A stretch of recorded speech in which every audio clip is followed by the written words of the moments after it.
Assalamualaikum, anak-anakku semuanya. Bagaimanakah keadaannya kali ini? Sehat selalu kan? Saya doakan kita senantiasa dalam keadaan sehat walafiat. Anak-anakku sekalian, alhamdulillah hingga kesempatan kali ini kita masih mampu menjalankan tholabul ilmi, yaitu menuntut ilmu. Saya menyampaikan ilmu, kalian juga mendapatkan ilmu, dan saya juga tholabul ilmi tetap menuntut ilmu sampai kapanpun. Sebab kewajiban kita sebagai manusia menuntut ilmu itu sepanjang zaman, mulai bayi sampai kita meninggal. Ada kewajiban bagi kita semuanya untuk senantiasa menuntut ilmu. Anak-anakku yang hebat, pada kesempatan kali ini kalian saya ajak bincang-bincang, diskusi tentang makanan, tentang aplikasi, tentang alat-alat yang semuanya itu ada di lingkungan kita. Semuanya itu senantiasa kita gunakan setiap saat. Apalagi saat ini yang namanya HP ya. HP kalian yang canggih-canggih sekali, itu banyak sekali aplikasinya ya. Di dalamnya aplikasinya cukup banyak. Ada Facebook, WhatsApp ya, kemudian IG, bahkan aplikasi-aplikasi game yang senantiasa kalian mainkan cukup banyak di sini ya. Biasanya kalian download ya, kalian download, kemudian kalian install, kemudian kalian gunakan. Bahkan yang kekinian di bidang musik itu TikTok itu yang paling disukai, yang kalian sukai. Apapun itu, yang jelas ketika positif nilainya, maka kalian bisa memanfaatkan. Ya, gunakan segala sesuatu untuk kepentingan yang positif. Bagaimanapun masa depan kita adalah masa depan teknologi, sehingga menggunakan teknologi itu menjadi sebuah kewajiban ya, menjadi sesuatu yang wajib kita pahami. Bukan hanya kalian, saya pun tetap wajib memahami ya, supaya semakin lama semakin ke depan tentu teknologi tidak mandek di situ saja, tetapi semakin meningkat. Baik anak-anakku, pada kesempatan kali ini kita akan diskusi dialog tentang TP. Coba dibuka di buku kalian pada bab 3, itu namanya adalah TP. Sudah membaca? Oke, Bapak singkat dengan istilah TP. Kalian tahu TP itu apa? Latex prosedur. Oke. Sekali lagi, TP itu apa? Latex prosedur. Oke, bagus sekali. Kalian senantiasa ingat ya pesan Bapak, gunakan singkat-singkatan untuk apa? Memudahkan menghafal hal-hal khusus. Baik anak-anakku sekalian, TP itu nanti mudahnya begini. Banyak kita menggunakan ketika kita mau makan ya, kemudian ibu kita tidak ada. Ibu kita sedang ada kegiatan, bapak kita sedang ada kegiatan, dan tidak ada masakan sama sekali ya di tempat tinggal kita. Apa yang kamu lakukan? Uang tidak dikasih ya, posisinya tadi bapak ibu cukup penting sehingga langsung meninggalkan tempat tinggal kita. Kita ketika bangun ya, tiba-tiba tidak ada siapa-siapa, makanannya tidak ada. Maka apa yang kita lakukan? Tentu yang kita lakukan ya usaha untuk mendapatkan makanan. Maka apa yang kita lakukan? Kita membuka laci, kita membuka kulkas ya. Dilalah semisal ketika di kulkas ada mie instan, mohon maaf ya, ada mie instan. Ini bukan iklan ya, tapi ketepatan ada ini tadi. Ada mie instan, kita mau masak tapi tidak bisa. Kita mau masak tapi belum sama sekali kita dilatih ibu kita untuk memasak mie instan. Maka apa yang kita lakukan? Ada 2 langkah yang kita lakukan. Kalau di zaman dulu, kalau tidak bisa masak ya sudah. Ketika zaman dulu saya di tahun 80, tahun 90 ya, ketika belum ada Google, belum ada YouTube, Ketika tidak bisa memasak, selesai sudah.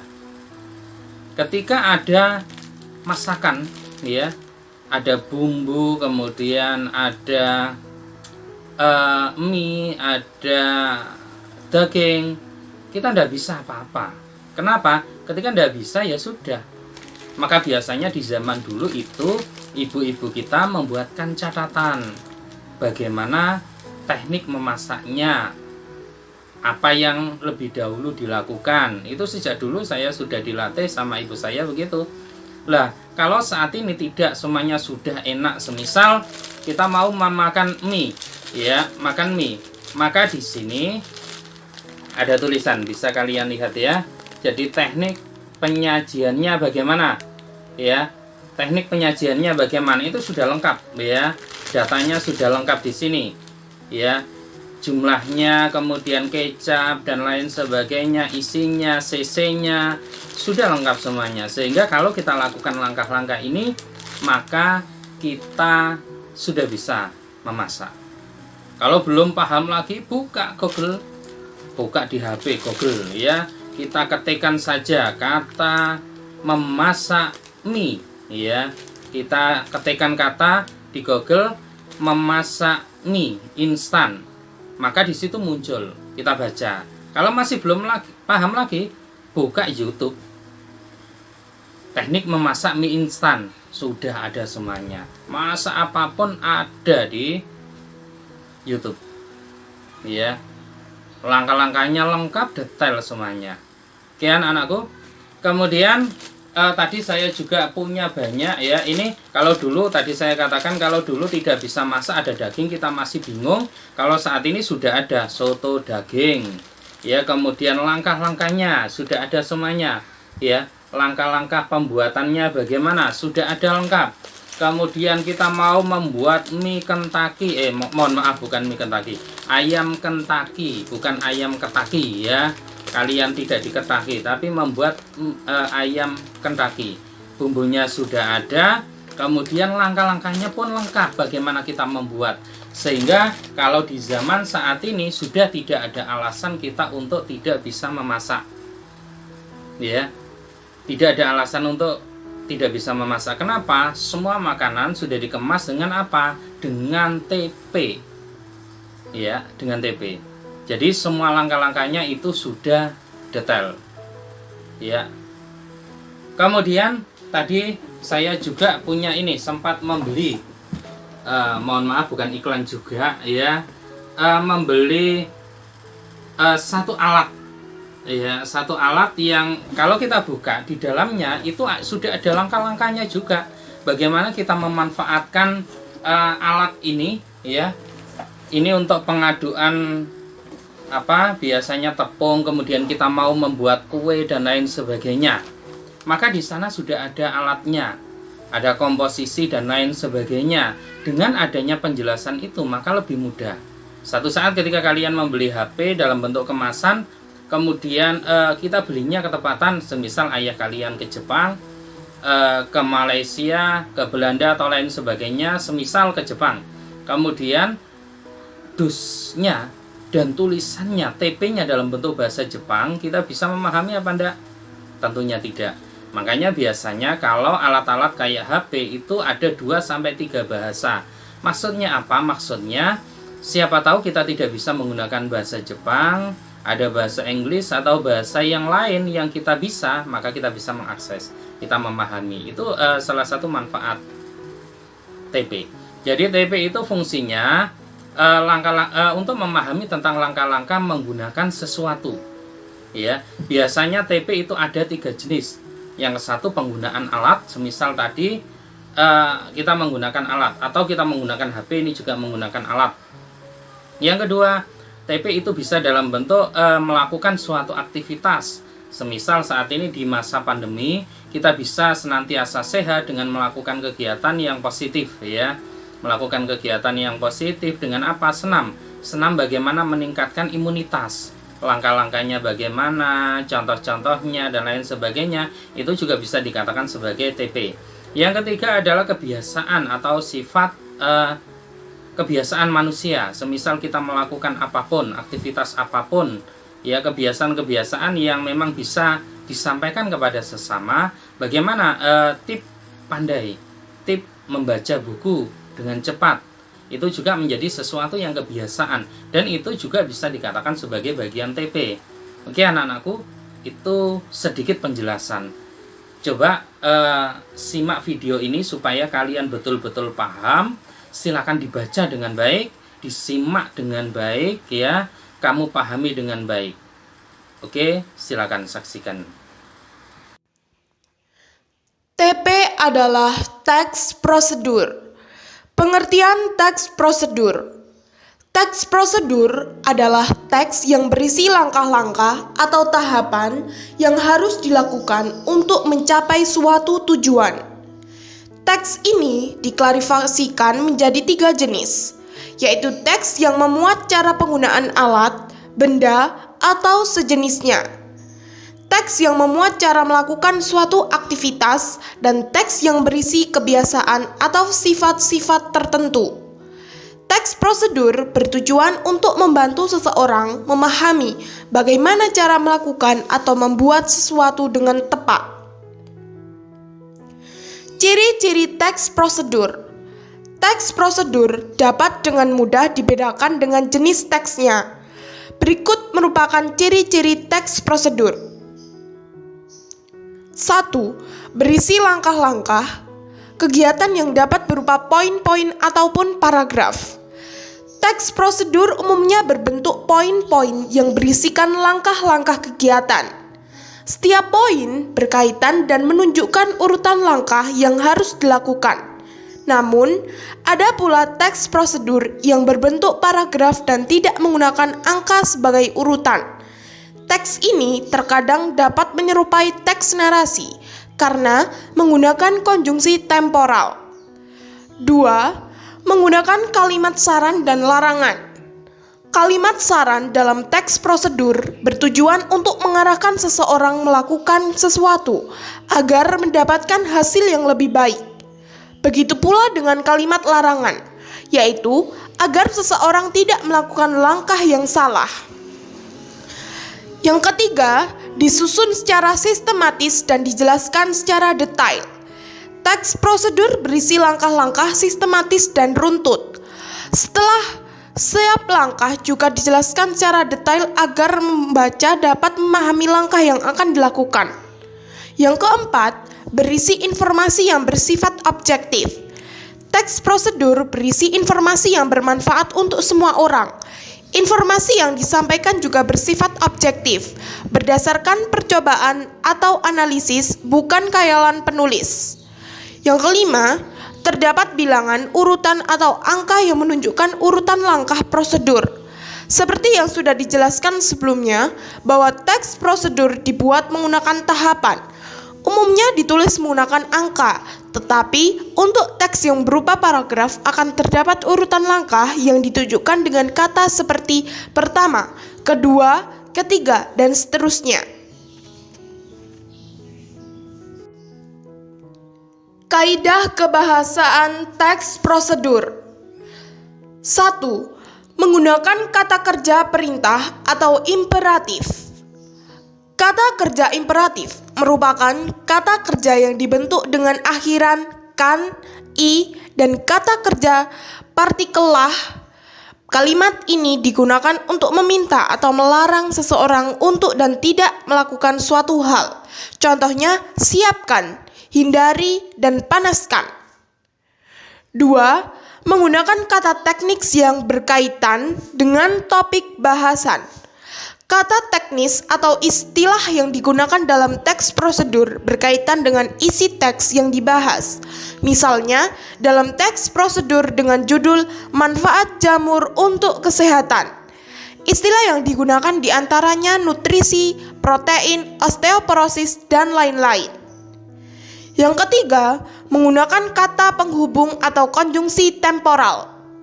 Merupakan kata hubung yang menjelaskan hubungan waktu dari dua hal atau peristiwa yang berbeda, serta bersifat kronologis, misalnya, kemudian, selanjutnya, setelah itu, dan lalu. Yang keempat, menggunakan kalimat persuasif. Kalimat persuasif adalah kalimat yang bersifat membujuk seseorang untuk melakukan suatu tindakan. Contohnya, marilah menjaga kesehatan dengan rajin berolahraga. 5. Menggunakan gambaran terperinci tentang benda dan alat yang dipakai. Di awal teks prosedur akan dijelaskan material yang akan digunakan dalam teks tersebut, termasuk ukuran, jumlah, dan warna. Hal ini terutama dalam teks prosedur berupa resep dan petunjuk penggunaan alat. Misalnya, 500 gram daging sapi, 1000 ml santan, dan 6 siung bawang putih. Yang keenam, verba material dan tingkah laku. Verba material adalah sesuatu yang mengacu pada tindakan fisik seperti haluskan bumbu, tuangkan santan, dan tindakan lainnya. Verba tingkah laku adalah tindakan yang dilakukan dengan ungkapan.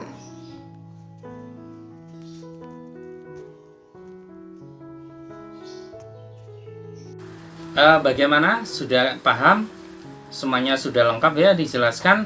Jadi paling tidak di dalam TP itu ketika kita mau menuliskan ya, di dalam TP kita punya penelitian, kita punya makanan. Semisal kita membuat makanan apa, kue, kemudian supaya kue itu mudah dinikmati oleh pelanggan, oleh penikmat, oleh konsumen, maka kita gunakan TP. Ya, semisal kita punya alat apapun, semisal kita punya alat penelitian untuk kegiatan tani, untuk memudahkan kegiatan dimanapun, ya, maka pastikan alat-alat kita itu kita kita tambahi dengan TP, teks ini, sehingga nanti penikmat, pengguna itu lebih mudah memanfaatkan. Maka ketika menggunakan TP tadi sudah dijelaskan dengan detail, saya menjelaskan singkat dulu ya. Paling tidak TP itu adalah langkah-langkah kegiatan dalam bentuk poin-poin. Tidak panjang biasanya, poin itu 1, 2, 3, 4, 1. Angkatlah, ya, tuanglah. Itu poin-poin. 1, 2, 3, A, B, C, D, poin-poin. Kenapa? Dengan poin-poin itu lebih mudah, ya. Penikmat kemudian pengguna itu lebih mudah. Beda dengan kalimat panjang sekali ya. Tentu pengguna itu tidak atau susah untuk memahami. Ya, kemudian ada kalimat-kalimat semisal tidak boleh, jangan lakukan, ya. Jangan lakukan loncat sampai 50 kali jika keadaan kalian begini, semisal. Itu juga wajib dicantumkan betul di dalam TP sehingga kelemahan dan kelebihan itu dipahami betul oleh pengguna, ya, dipahami betul. Kemudian susunannya tentu wajib sistematis, wajib mulai atas sampai bawah, mulai awalan sampai selesai. Jangan sampai kalian acak. TP itu kalau diacak ya otomatis nggak bisa. Semisal ketika kita mau memasak, memasukkannya gula itu pada saat kapan? Itu ada tekniknya ya. Ketika diletakkan di bagian depan, bagian belakang itu biasanya dampaknya beda. Bahkan saya sempat menganalisa, membaca suatu metode membuat kopi. Yang betul itu kopi diletakkan dulu, kemudian dituangkan, ya, ini yang mendidih, yang sudah mendidih kita masukkan, ataukah ada yang sudah mendidih dulu di gelas kemudian kita kasih kopi. Itu nyatanya beda hasilnya. Maka ini manfaat TP. Jadi wajib sistematis, ya. Wajib sistematis. Jadi mulai awal sampai selesai. Kemudian infonya itu pastikan adalah objektif, jangan subjektif ya. Jadi infonya wajib jelas, detail, jangan kemungkinan ini dulu, kemungkinan ini dulu, tidak boleh. Ya, wajib objektif sesuatu yang sudah pasti. Ya, pasti, wajib 1, 2, 3 langkahnya itu objektif dilakukan. Kemudian semisal menggunakan gula 2 sendok teh atau 2 sendok makan, itu wajib jelas, tidak boleh kalian menyampaikan info yang tidak jelas. Semisal ketika kita mau membuat teh 1 gelas, itu yang betul menggunakan 1 sendok teh atau 1 sendok makan. Ya, semisal dengan standar yang sama loh ya, bukan setiap kita memang punya kebiasaan. Maksudnya standar yang sama. Kebanyakan manusia itu menggunakan semisal 1 sendok makan, ya. Maka kita tuliskan di situ. Tidak boleh kemudian asal subjektivitas saya. saya biasanya hanya menggunakan 1 sendok teh, ya, supaya tidak begitu manis. Maka ini subjektivitas, tidak boleh. Dalam TP wajib yang standar, yang stabil itu bagaimana, ya. Setidaknya itu anak-anakku, bagaimana kita menggunakan TP dengan sangat bagus. Oke, tadi sudah ada penjelasan dengan detail. Kalian bisa menyimak kembali ya. Seandainya ada yang tidak paham, kalian boleh tanya. Ya, kalian boleh tanya supaya kita bisa diskusi kembali. Oke, pada kesempatan kali ini anak-anakku, tugas kalian, oke, ingat-ingat, tugas kalian adalah melakukan. Ambil satu benda. Ambil satu objek, semisal benda kipas angin. Bagaimana teknik menyalakan kipas angin? Bagaimana menggunakan mesin A, mesin B? Atau kalian mau memasak juga boleh. Ya, kalian boleh beli di toko-toko dekat sebelah tempat tinggal kalian. Apapun, semisal mie instan, semisal membuat teh, membuat kopi, membantu ibu, pastikan kalian membantu ibu, minta petunjuk sama ibu kalian juga. Kemudian kamu baca pada panduannya, TP-nya. Nanti kamu lakukan mulai tahap awal sampai dengan jadi. Saya minta itu kamu lakukan, nanti difoto ya, jangan lupa difoto mulai awal sampai selesai, betul-betul kamu melakukan. Nanti fotonya silakan di WA-kan ke saya. Bahasanya kalian betul-betul melakukan sesuai dengan teks yang ada. Atau ketika menggunakan benda apapun silakan boleh. Ya, menggunakan kipas angin dan lain sebagainya boleh kamu gunakan. Ya, silakan kamu lakukan, kemudian kamu tulis dulu langkah-langkahnya. Ya, sesuai dengan yang dijelaskan tadi. Silakan itu lakukan dulu. Baik anak-anakku, sampai sini dulu. Sehat selalu, optimis ya untuk masa depan Indonesia yang lebih hebat. Pesan Bapak selalu sehat, ibadah yang bagus, jadilah manusia yang punya pemahaman baik, pemahaman positif kepada sesama. Sampai sini dulu, assalamualaikum.